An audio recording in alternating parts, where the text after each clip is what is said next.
Weekly Robot News. Hello viewers, welcome back to your one-stop shop for all news robotics. We're back once more with the latest, sometimes shocking happenings of the robotic tech world.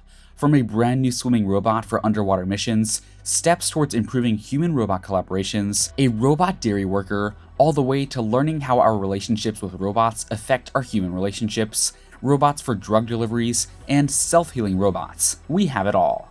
So without further ado, let's jump right into our weekly updates. However, before we do, we request you subscribe to our channel and press the bell icon to never miss another upload of ours. Having said that, let's get right to it. Highlights of the week. A swimming robot for underwater missions. Developing robots inspired by animals and other biological systems has become a key research focus for many roboticists worldwide. By artificially reproducing biological mechanisms, these robots could help to automate complex real-world tasks in efficient and reliable ways. Researchers at Università Politecnica del Marche in Italy have been trying to devise effective bio-inspired robots for several years now. In a paper recently published in MDPI Robotics, they introduced an innovative lab-performed underwater robot that could be used by archaeologists and other scientists to remotely explore underwater environments. The key objective of most of the recent studies conducted by Costa and his research group is to develop an autonomous vehicle or robot that can swim underwater. To achieve this, they've been drawing inspiration from the fluid dynamic principles underpinning the locomotion of fish and other marine animals. A step towards enhancing human-robot collaboration. A team of researchers at University of California, Los Angeles, UCLA Center for Vision, Cognition, Learning, and Autonomy, led by Professor Song-Chung Zhu, recently developed an approach that could help to align a human user's assessment of what a robot can do with its true capabilities. This approach, presented in a paper published in IEEE Robotics and Automation Letters, is based on a new algorithm that simultaneously optimizes the physical cost and expressiveness of a robot's motion to determine how well human observers would estimate its reachable workspace. In human society, people have different roles based on their expertise and capabilities, says Xiaofeng Gao, one of the researchers who carried out the study. Such capability-aware role assignments allow humans to collaborate with each other more efficiently. We believe that when humans are working with robots, it's equally important for them to understand the robot's capability, as a failure to do so can affect their trust in and acceptance of robots. New robot helping dairy workers. At Arla's Dairy in Taulov, Denmark, apron-clad dairy workers have been joined by a shiny silver and red-eyed colleague, a robot that helps them produce delicious Danish Havarti, Danbo, and Marabou cheeses. The robot illuminates the cheeses with near-infrared light through the two thin metal tubes and are inserted directly into the soft curd. The light emits back wavelengths that are then stored as data about the cheese on a computer. Analyzing the light allows us to map the chemical fingerprints of a cheese, including its fat, protein, and carbohydrate content, among other things. In doing so, we can always see whether cheeses meet the dairy's quality standards vis-a-vis safety, texture, and taste, explains Klaus Martin Sorensen, an associate professor at the University of Copenhagen's Department of Food Science. Sorensen developed the robot with Arla, the Danish Ministry of Environment, and the Danish Dairy Research Foundation to ensure top-notch quality and taste for cheeses. The robot is unique because it monitors each cheese at a very early stage in the process. It can notify a dairy within seconds if something's off, and how, for example, the dairy should adjust a cheese's recipe for it to be perfected again. We've never been able to monitor this before. So the robot is the first of its kind and presents a completely new way of working with digital food production, explains Klaus Martin Sorensen. Emotional ties with robots can affect human relationships. Robots have helped humans in countless work environments to a point that the latter, in some cases, develop strong emotional bonds with them. A new study by University of Michigan and Sungkwa University, South Korea, researchers indicate that these bonds can be detrimental as workers become more attached to the robot than their colleagues.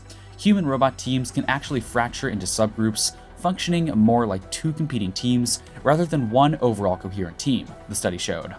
Much attention has been directed at the positive outcomes of bonding, such as higher work engagement and enjoyment, but few studies have looked at the negative repercussions for team relationships and performance.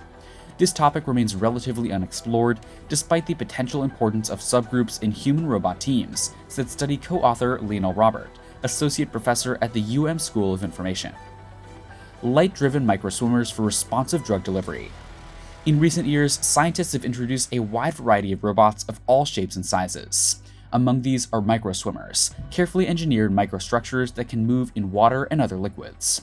Microswimmers could have numerous interesting applications, for instance, allowing doctors to deliver drugs to targeted regions inside the human body, or scientists to introduce specific substances in water-based environments. While some of these robotic systems achieved remarkable results, most of them were found to be unable to efficiently move inside the human body.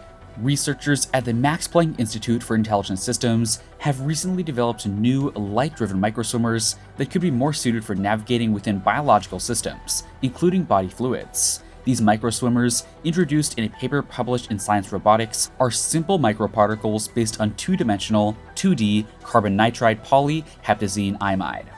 Our study came about due to the need for having a biocompatible organic material that can be used as light-driven microswimmers, says Varun Sridhar, one of the researchers who carried out the study. Our objective was to build a biocompatible organic microswimmer that can swim in a biological medium containing salts and could thus deliver drugs on demand in an intelligent manner. Self-healing materials developed for robots. Researchers have developed self-healing, biodegradable, 3D printed materials that could be used in the development of realistic artificial hands and other soft robotics applications. The low-cost jelly-like materials, developed by researchers at the University of Cambridge, can sense strain, temperature, and humidity. And unlike earlier self-healing robots, they can also partially repair themselves at room temperature. Soft sensing technologies could transform robotics, tactile interfaces, and wearable devices, among other applications. However, most soft sensing technologies aren't durable and consume high amounts of energy. Incorporating soft sensors into robotics allows us to get a lot more information from them, like how strain on our muscles allows our brains to get information about the state of our bodies, says David Hardman from Cambridge's Department of Engineering, the paper's first author. As part of the EU-funded Sharo project, Hardman and his colleagues have been working to develop soft-sensing, self-healing materials for robotic hands and arms. These materials can detect when they're damaged, take the necessary steps to temporarily heal themselves, and then resume work, all without the need for human interaction. We've been working with self-healing materials for several years, but now we're looking into faster and cheaper ways to make self-healing robots, said co-author Dr. Thomas George Thurl, also from the Department of Engineering. Robots and Olympics, a potent photo combination. A figure skater framed only by ragged ice gazes up, almost beseechingly. A goaltender sprawls inside a net, defeat written all over his limbs, even with his face obscured. These Renaissance painting-like images capture the barrage of emotions evoked during Winter Olympics competition. The key behind them? Robots. The images don't read AP Photo Robot, though. Good old-fashioned photography skills and instinct are integral to making them. The 5 members of the International Olympic Photo Pool, Reuters, Getty Images, Agent France Presse, Xinhua, and of course the Associated Press, all employ robotics to augment their wire offerings. So how do they get it done? Well, it's an evolving process. The method is scarcely a decade old. No one was using robotics, at least at the Olympics, before the 2012 Summer Games. There would be no catwalks at the London venues, so heavy rigs rigged with clunky microphone cables were deployed. After that experience, the first change on the list, figuring out how to do the whole operation over a network connection. The main man behind the AP's mechanics is photographer David J. Phillip. The rigs spend the off-season in Houston, where Phillip is based.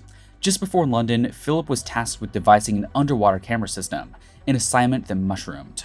He's a scuba diver and generally interested in tinkering around, having taught himself programming from scratch. A system born of necessity just keeps getting better, Phillip says, adding that keeping up with the software changes is a, quote, moving target. The robotics are periodically trotted out for other special events, the recent Super Bowl, the World Series, even presidential debates. Planning for each Olympics typically begins a couple years before, but the usual site visit 18 months in advance had to be substituted with pandemic-induced Zoom conference calls and studying schematics. Everything, we're talking 10 cargo containers here, has to ship 2 to 3 months before the games begin. It took so long getting the rigs back from Tokyo that by the time they arrived home to Houston in the fall, it was nearly time for them to make the journey back to Asia. With that, we end today's dose of our weekly updates. Join in next time for more of such exciting news happenings from the robotic world.